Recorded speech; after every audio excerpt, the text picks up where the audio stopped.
In this video, I'm going to be listing some of the greatest story-driven game of all time. Games that absolutely are perfection and everyone needs to play at least once if you enjoy narrative in video games.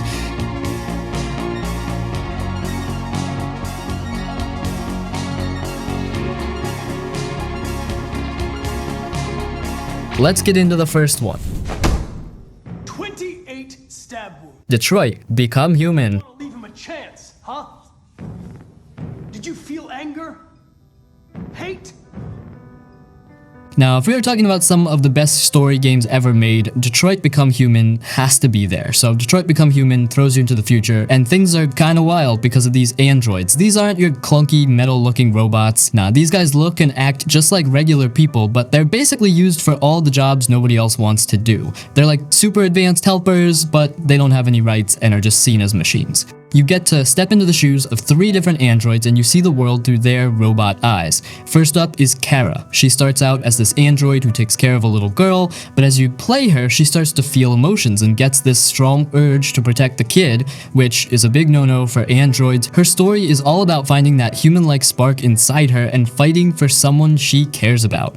Then there's Connor. He's this super smart police android who's programmed to hunt down other androids who've gone deviant, basically robots who've started acting like they have feelings and free will. What's cool about Connor's story is that he's on the side of the humans at first, trying to figure out why these other androids are acting this way, but as you play him, you start to see things from his perspective. And then you've got Marcus. He starts out as a caretaker for this old artist dude, but after some heavy stuff goes down, he becomes the leader of this growing movement of androids who want to be treated like they're actually people. His story is all about leading a revolution, fighting for freedom and equal rights against the humans who just see androids as tools. What makes Detroit Become Human so dang interesting is how these 3 stories connect and how everything you do as the player really matters. It's not like those games where your choices just change a little bit of dialogue. In this game, major characters can bite the dust depending on what you decide, relationships between the characters can get super strong or totally fall apart, and by the time you finish the game, you can end up with a whole bunch of totally different endings based on all the choices you made along the way. It really feels like you're in control of how the story goes. Plus, the game looks incredible, the characters look so real, and the future version of Detroit they created is packed with detail. The actors who play the androids do an amazing job of showing emotions, even when their characters are supposed to be emotionless at the start. The Last of Us 1.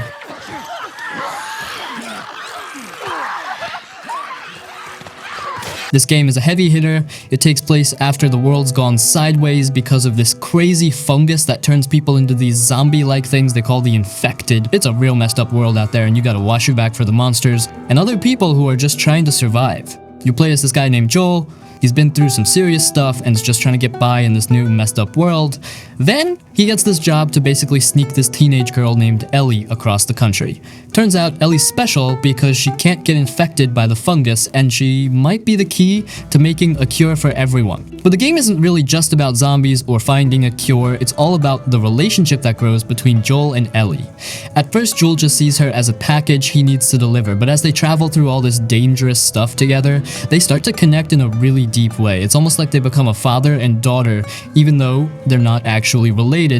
The story in this game will really grab you. It's super intense and emotional. You go through some really tough times with these characters, and it's not just about fighting monsters. It's about surviving, dealing with loss, finding love in a messed up world, and what it really means to be human when everything around you has gone crazy. When you're actually playing, it's a mix of sneaking around so the infected and other bad guys don't see you, and then things get really intense when you have to fight. You gotta find stuff like bullets and scraps to make things like health packs and better weapons. It feels really real and like you're just barely scraping by.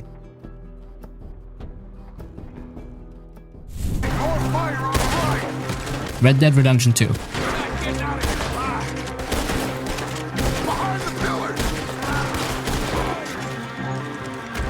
The story is all about the end of the Wild West. Civilization is catching up and gangs like Dutchess are getting squeezed. You see this whole era slowly dying out through Arthur's eyes. It's not just a shoot 'em up, it's about loyalty, brotherhood, and what happens when the world you know starts to disappear. You spend a lot of time riding across this huge, beautiful open world. It's incredibly detailed with all sorts of different environments, from snowy mountains to dusty plains and swampy bayous, and it feels alive. You'll run into random people, animals that behave realistically, and all sorts of unexpected events. The story itself is long and epic. You go on all sorts of missions with the gang, robbing trains and banks, getting into trouble with rival gangs and lawmen. But it's also about the quieter moments. Conversations around the campfire, the bonds between the gang members, and Arthur's own personal journey as he starts to question things. The characters in this game are incredible. They feel like real people with their own flaws and motivations. You really get to know them and care about what happens to them. Arthur Morgan in particular is one of the best characters in video game history.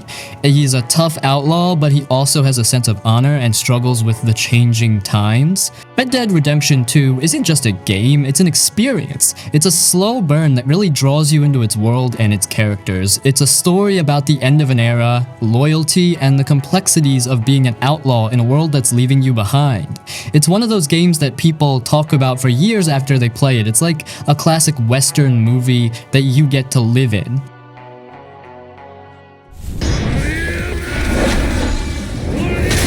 Yakuza 0.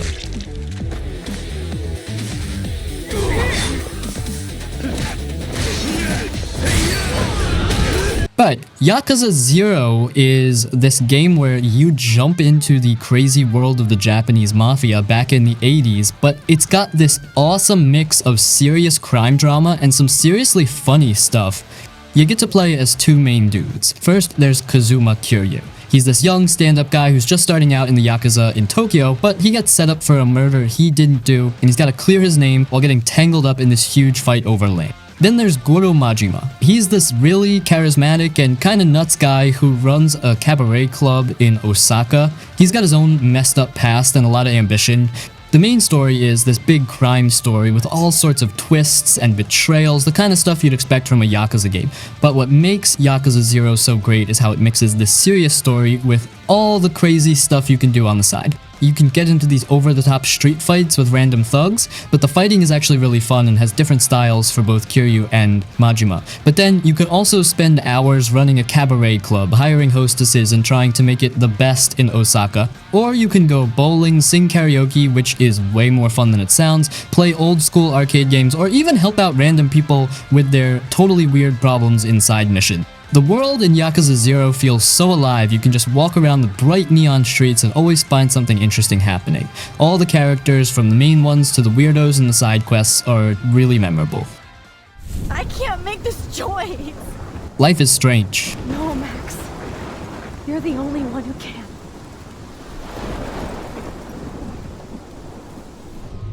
This is one of my favorite games of all time. The soundtracks and the whole vibe of the Life is Strange 2013 is really nostalgic. This game is like a punch to the gut, but in a good way, you know? It's all about choices and consequences, and it really makes you think about how even the smallest decisions can have a huge impact. You play as Max Caulfield, this shy photography student who goes back to her hometown of Arcadia Bay. Pretty soon after she gets there, she discovers she has the power to rewind time. At first, it seems pretty cool. You can fix mistakes, get the right answers in class, avoid awkward situations. But as the story goes on, you realize that messing with time can have some serious and unexpected consequences. The game is very story-driven, focusing on Max's relationships with the other students at Blackwell Academy, especially her best friend, Chloe Price. Chloe's kind of a rebellious, troubled soul, and their reunion is a big part of the story. You'll be making a lot of dialogue choices that affect your relationships with everyone, and these choices can have some pretty significant outcomes later on. The art style is kind of unique and painterly, and the soundtrack is fantastic, really setting the mood for the emotional moments in the game. It's one of those games where the story stays with you long after you've finished playing, and you might even find yourself thinking about the choices you made and wondering what would have happened if you'd done things differently. Uncharted 4: A Thief's End.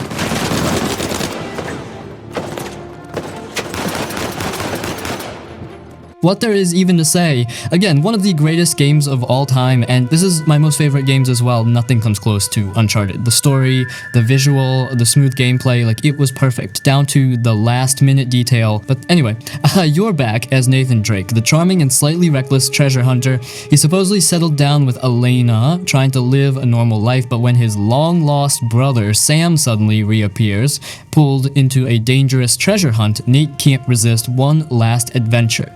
The story revolves around finding the lost treasure of Captain Henry Avery, a legendary pirate. This quest takes Nate, Sam, and their buddy Sully across the globe to some absolutely stunning locations, from lush jungles to bustling cities and snow-capped mountains. What sets Uncharted 4 apart is how it delves deeper into Nate's character and his relationships. You see his internal struggle between his desire for adventure and his love for Elena, and his attempt at a normal life. The bond between Nate and his brother Sam is a central part of the story, and it adds a layer of emotional depth that wasn't as prominent in the previous games.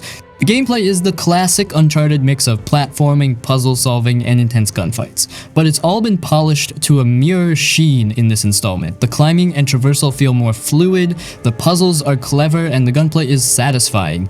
There are also some really exciting set-piece moments that are just pure cinematic adrenaline. And again, visually, Uncharted 4 is a masterpiece. It's one of the most beautiful games ever made, with incredible attention to detail in the environments and character models. The animation is top-notch, making every movement and interaction feel realistic.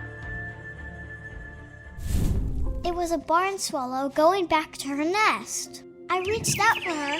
What remains of Edith Finch? And suddenly, I was a cat. This game is like a collection of short, beautiful, and often heartbreaking stories all wrapped up in one. It's less of a traditional game with puzzles and combat and more of an interactive narrative experience. You play as Edith Finch, who's returning to her family's old, incredibly strange house, a place that's been home to generations of Finches, each with their own unique and often tragic story. The game is all about exploring this house and reliving the final moments of each family member through these little vignettes. Each story is told in a different way, with unique gameplay mechanics that reflect the personality and circumstances of that particular Finch. One moment you might be flying a kite as a young boy, the next you might be imagining yourself as a monster hunting sailors, or you could be working in a fish cannery with a vivid fantasy life. What makes this game so powerful is the way it handles themes of family, memory, and mortality.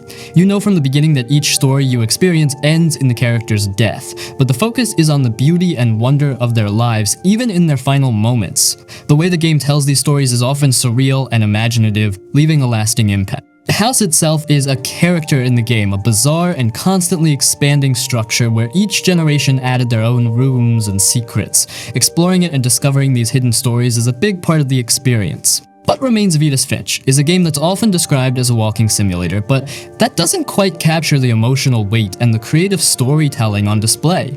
It's a game that can be played in a single sitting, but its impact can linger for a long time. It's like reading a collection of beautifully written short stories that are all connected by this one strange family and their extraordinary lives and deaths. A really special and memorable experience.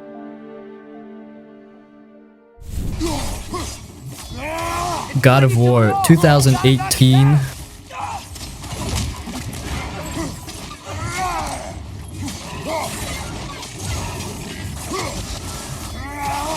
This game is a total reinvention of a classic series, and it's an absolute masterpiece in storytelling and gameplay. You're still Kratos, the super angry Spartan demigod, but things are way different this time around. He's much older, more stoic, and he's got a son, Atreus. They're living in the Norse wilds, trying to keep to themselves after the death of Kratos' wife and Atreus' mother. The story kicks off with their journey to spread her ashes from the highest peak in the realms, as was her wish, but this simple journey quickly turns into an epic and deeply personal adventure as they get tangled up in the world of Norse mythology, encountering gods, monsters, and all sorts of mythical creatures. What's so amazing about this game is the relationship between Kratos and Atreus. Kratos is trying to be a father, but he's still dealing with his violent past and struggling to connect with his son.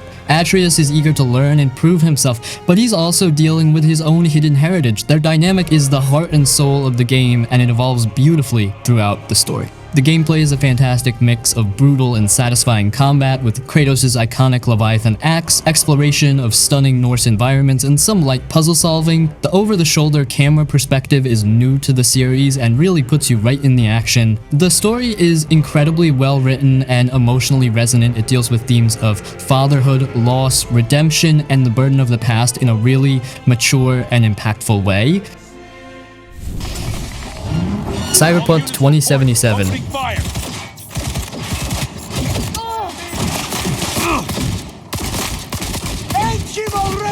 This game is a wild ride into a messed up but fascinating future. It throws you into Night City, this huge, sprawling place where technology is everywhere, but life can be cheap. You play as V, and you get to pick a starting background for them, which is pretty cool. But no matter where you start, you end up teaming up with this other merc named Jackie. You two start doing jobs together, trying to make a name for yourselves in Night City. Then things get crazy. You end up getting your hands on this special chip, the Relic, and it's supposed to hold the key to immortality. But things go wrong during a heist, and the chip ends up messing with your head in a big way. You start seeing and talking to the digital ghost of Johnny Silverhand, this legendary rocker and rebel who supposedly died like 50 years ago. The main story becomes all about trying to figure out how to get Johnny out of your head before he completely takes over, and how to survive in Night City while all this is happening. You meet all sorts of interesting and often dangerous characters along the way, other mercs, techies, gang members, and corporate bigwigs. The cool thing about Cyberpunk 2077 is that your choices really matter. The decisions you make in conversations and during missions can change the story and lead to different outcomes and endings. You can really shape V's journey and their relationships with other characters. The world of Night City is huge, and there's a ton to explore. You can take on side gigs, get cybernetic upgrades, buy new gear, and just wander around and soak in the atmosphere. It's a really immersive world, even with all its problems. The Witcher 3 Wild Hunt.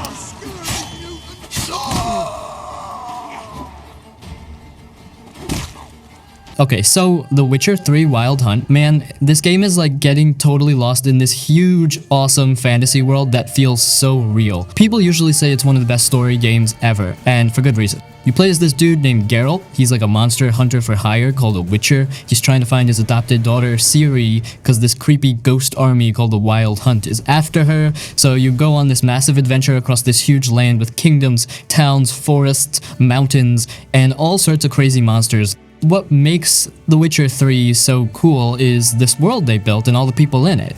The world feels like it has its own history and problems. The characters you meet are really interesting with their own reasons for doing things. Even the little side missions feel like their own mini stories with tough choices to make. The main story is epic and has a lot of surprises, but it's really about Geralt and Ciri and how their relationship grows. You really start to care about what happens to them. When you're playing, it's a mix of wandering around this huge world, fighting monsters, which is pretty fun, and doing quests. The fighting has different styles, and you gotta use magic and prepare for different creatures. The world is packed with secrets and cool stuff to find. But the best part of The Witcher 3 is the story and the choices you make. The game throws a lot of tough decisions at you, and they actually change things, sometimes in ways you don't see coming. It can change people's lives and even the ending of the game. It really makes you think about what you're doing. The writing in this game is top-notch. The characters talk like real people, and the story can be funny, sad, and epic all at the same time. Spec Ops: The Line.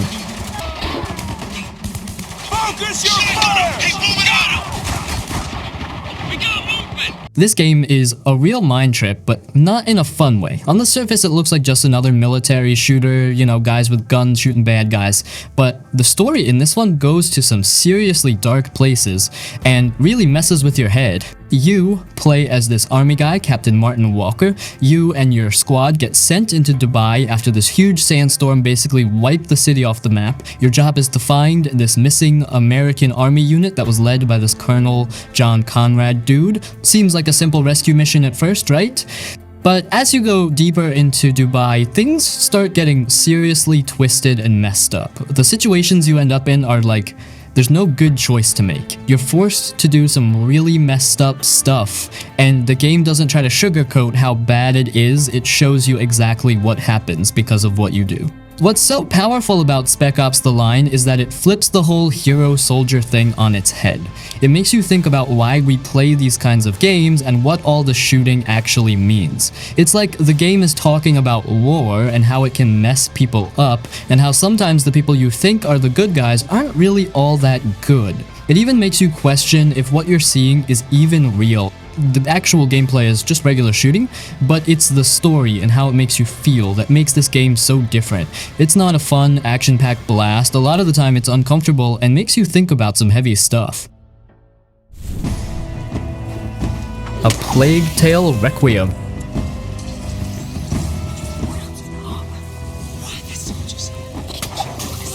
This one's a real emotional roller coaster, man. It picks up the story from Innocence, and you're still following Amicia and her little brother, Hugo, and their lives are still pretty messed up. You'd hope, after everything they went through, things would chill out for them, right? But nah. Hugo's got this weird sickness tied to this ancient thing called the Prima Macula, and it's getting worse. And when it does, these massive, terrifying swarms of plague rats start showing up again, even worse than before. So, Amicia and Hugo have to head out on another desperate journey, this time going south, hoping they can find some kind of cure or at least figure out what's going on with Hugo. The relationship between these two is seriously the heart of the whole thing. Amicia is like a freaking lioness when it comes to protecting Hugo, and you see just how far she'll go for him, even when things look totally hopeless. And Hugo, even though he's sick and kind of dangerous because of it, is still this sweet, innocent kid in a lot of ways. When you're playing, it's a mix of sneaking around solving puzzles, which often involve using the rats in clever ways, and Amicia actually fights a bit more directly this time, though she's still not some super soldier. You really gotta use your brain and whatever you can find to get through the environments and deal with the threats, whether they're nasty people or a tidal wave of rodents. What makes Requiem hit so hard is the super emotional story and this world they created that's both beautiful to look at but also totally horrifying. The sheer number of rats they can throw at you is insane, and the game doesn't hold back on showing how brutal life was back then with the plague and everything. You're gonna go through some seriously intense and heartbreaking moments with Amicia and Hugo for sure. Firewatch.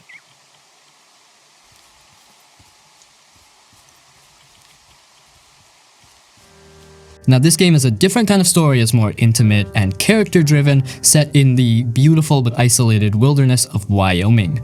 You play as Henry, a guy who's taken a summer job as a fire lookout in 1989. He's kind of running away from some stuff in his life and looking for some peace and quiet. His only real human connection is with his supervisor, Delilah, who he communicates with via a handheld radio. You never actually see her face to face for most of the game. Story unfolds through their conversations and the strange events that start happening in the forest around Henry's tower. What begins as routine work, spotting fires and dealing with the occasional lost hiker, slowly turns into something more mysterious and potentially dangerous. The gameplay is mostly about exploring the wilderness, following trails, and using your radio to talk to Delilah. The dialogue between Henry and Delilah is really the heart of the game. It's witty, natural, and often quite moving as you learn more about their individual lives and the connection they form despite never actually meeting. Firewatch isn't a game with big action sequences or complex puzzles. It's more about the atmosphere, the sense of isolation, and the unfolding mystery. The beautiful art style really captures the vastness and beauty of the Wyoming wilderness, but there's also an underlying sense of unease as the story progresses. Sleeping dogs.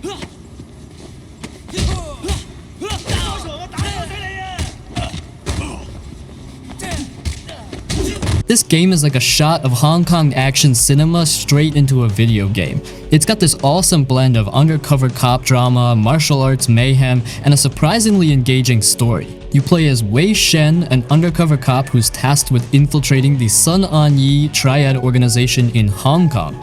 Wei grew up in Hong Kong but spent a lot of time in the States, so he's got this interesting mix of being both an insider and an outsider. The story is this gripping tale of Wei trying to balance his duty as a cop with the relationships he forms within the triad. As he goes deeper undercover, he starts to get pulled into their world, making you constantly question his loyalties and how far he's willing to go. It's a really well-written narrative with some intense moments and memorable characters. The gameplay is a blast. The hand-to-hand combat is a real highlight with a focus on brutal martial arts moves, counters, and using the environment to take down enemies in some seriously creative ways.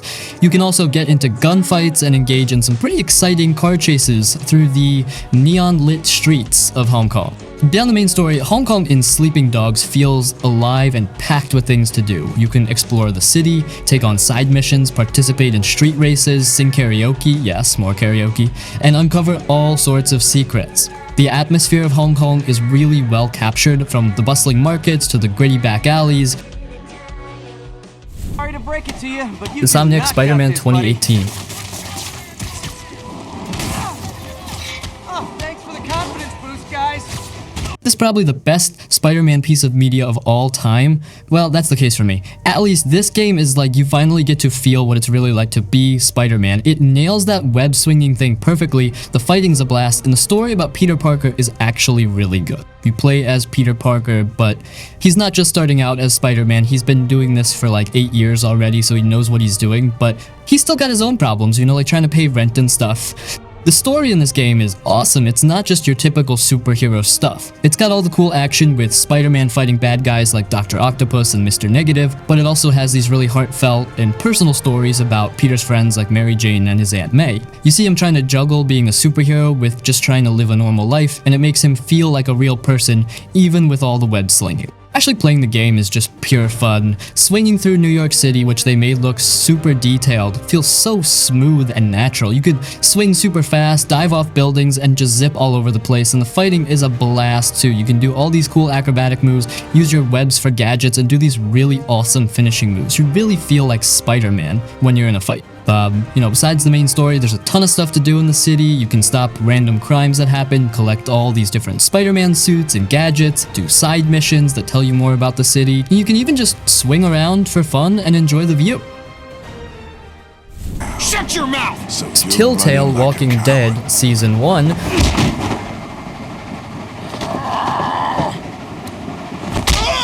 Just leave me the fuck alone! So this game hit different. It wasn't about crazy action or anything. It was all about the feels, you know? You jump into the shoes of Lee Everett, this dude who's already having a rough time, and then bam, zombie apocalypse.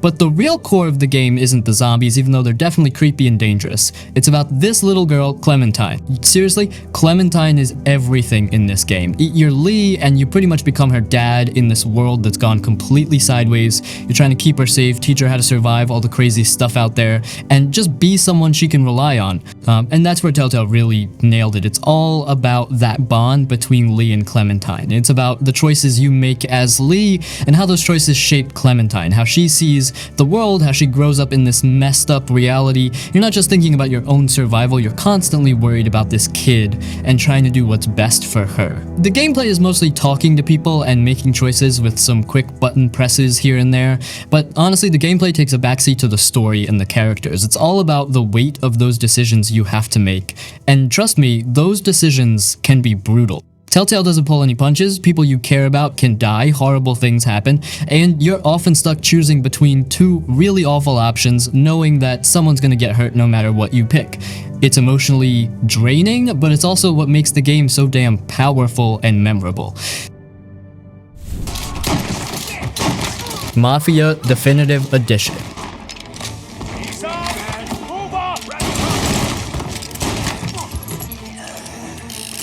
Okay, so Mafia Definitive Edition, man, this game is like you've stepped right into one of those classic gangster movies, you know? Like Goodfellas or The Godfather, but you're the one holding the controller. It's a complete do-over of the original Mafia game from way back, and they really nailed bringing it up to speed while keeping that old school mob feel.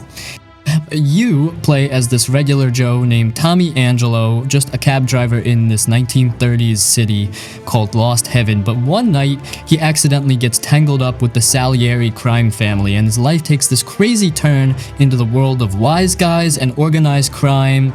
At first he's just trying to stay alive, but you can see how the perks of that life start to tempt him. The story they tell is a straight up classic mob story. You see Tommy climb the ladder in the Salieri family as they go to war with this rival gang, the Morellos. You're doing all the stuff you'd expect, driving getaway cars like a maniac, shaking down businesses for protection money, pulling off heists that make your palms sweat, and then dealing with all the dirty consequences that come with that life. Actually playing the game is a solid mix of cruising around the city in those vintage cars, which is surprisingly fun just for the atmosphere, getting into some intense gunfights, and doing a bit of sneaking around. The controls and shooting feel way better and more modern than the old game.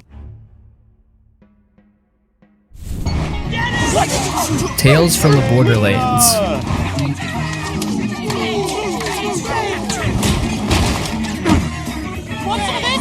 Though Tales from the Borderlands, this game is a blast. It takes you on this hilarious and surprisingly heartfelt journey through the absolute chaos of the Borderlands world. Imagine the over-the-top humor and action you expect from Borderlands, but then mixed with Telltale's knack for choice-driven storytelling. The result is something truly special. You get to experience the story through the eyes of two very different characters. First, there's Reese. He's this Hyperion corporate guy, a white-collar type with dreams of climbing the company ladder. He's kind of a sarcastic, nerdy dude who gets caught up in a scheme involving a vault key.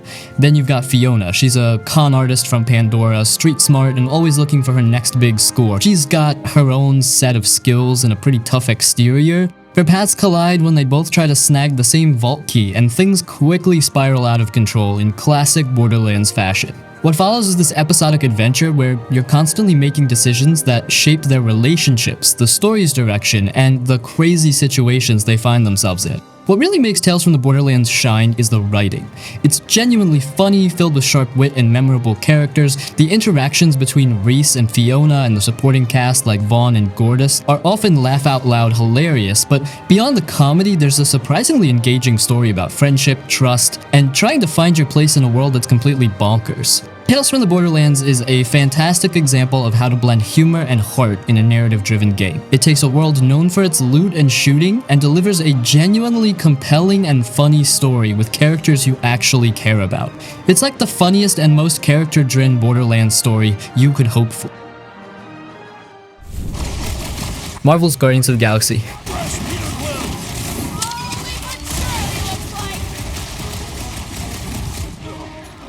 Now, this game is a surprisingly awesome ride through space with a bunch of lovable misfits. Going in, I wasn't sure what to expect, especially after some other Marvel games, but this one totally nailed the Guardians vibe. You step into the boots of Peter Quill, aka Star-Lord, the self-proclaimed leader of this ragtag crew, Gamora, Drax, Rocket, and Groot.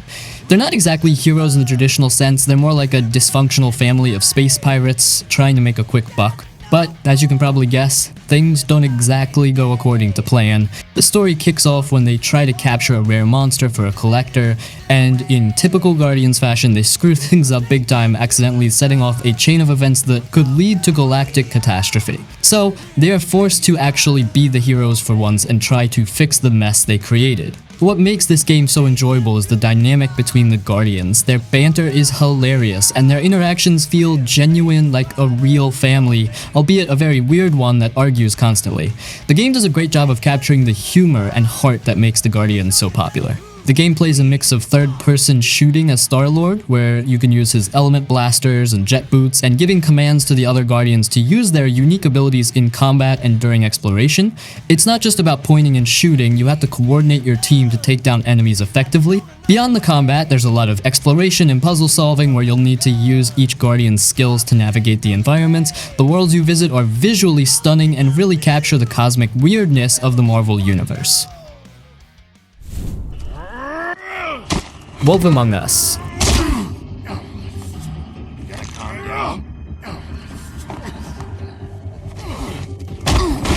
Now, this game is like stepping into a dark and gritty fairy tale noir. It takes familiar characters from classic fables and throws them into a shadowy adult world where they're just trying to survive in secret in modern-day New York City. You play as Bigby Wolf, the sheriff of Fabletown, a hidden community of these fairy tale characters. Bigby, as you might guess, is the big bad wolf, trying to atone for his past and maintain order in this fragile society. He's a gruff, no-nonsense type, but you can see he genuinely cares about protecting the fables. The story kicks off with a brutal murder in Fabletown, and Bigby, along with Snow White, who plays a much different role than you might expect, has to investigate. What starts as a seemingly isolated crime quickly unravels into a much larger conspiracy that threatens the entire Fabletown community. What makes The Wolf Among Us so captivating is its atmosphere and its characters. The art style is fantastic, a really stylish blend of comic book visuals and noir darkness that perfectly fits the tone of the story. The fables themselves are reimagined in really interesting and often tragic ways. You'll see familiar faces, but they're dealing with very adult problems in this hidden world. The gameplay, like other Telltale games, focuses on dialogue choices and quick-time events, but the weight of your decisions feels particularly heavy in this game. Your choices as Bigby affect his relationships with the other fables and can have serious consequences down the line. You're constantly trying to balance being the tough sheriff with trying to do what's right for the community, and those two things often clash. To the moon.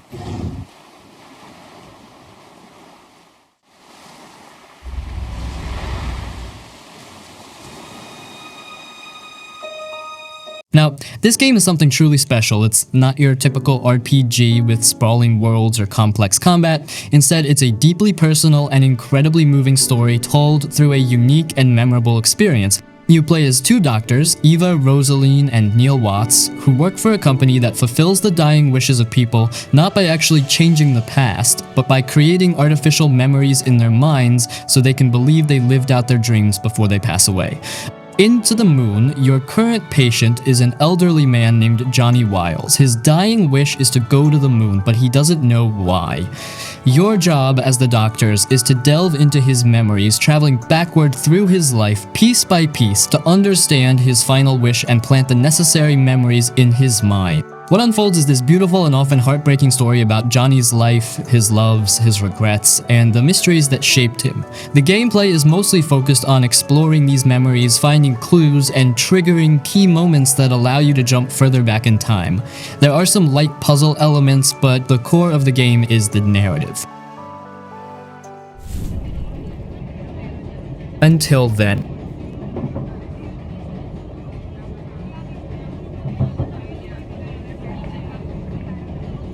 I recently found out about this indie gem and its very unique game, well, more like a visual novel with some mini games. So basically, it has a unique blend of slice-of-life storytelling and a touch of something else.